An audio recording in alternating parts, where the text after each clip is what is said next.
Stop killing Banyamulenge. Stop killing Banyamulenge. Save Mulenge.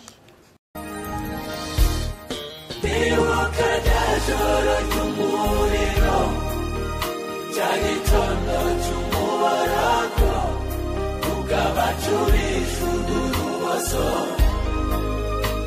Basisuko baremwe Tiwakayamibiri yabo Yatwitwigatenda Tiwukisi yatubereye ntoya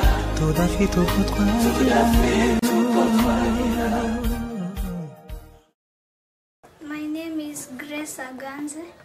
I'm 11 years old. President. From Rwanda, Paul Kagame. From Uganda, Yoweri Museveni. Evariste Ndayishimiye Uhuru Kenyatta. Please save Banyamulenge.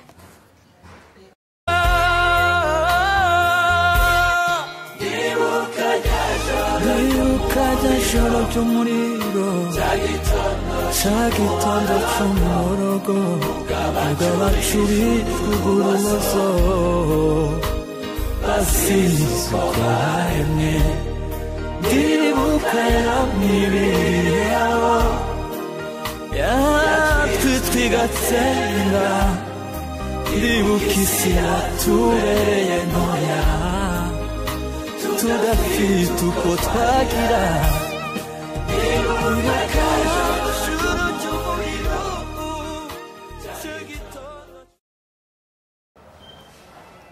Stop genocide against Banyamulenge.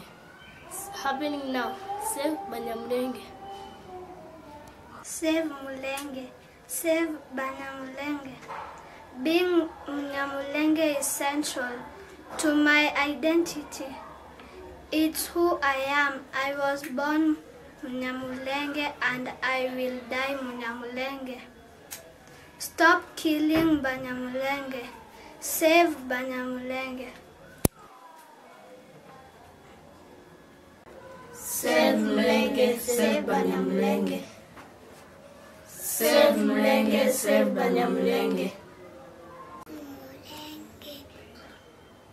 Thank you.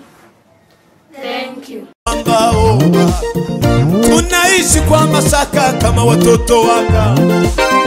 Haki zetu za msingi nazo tumenyanganywa. Kumbe shetani umekalia mafanikio yetu. Kumbe milizi umekamata baraka zetu. Sasa tunasema tumeshatambua vita tutapigana. Tujue haki zetu. Upende usipende lazima uachie. Tumechoka mambo.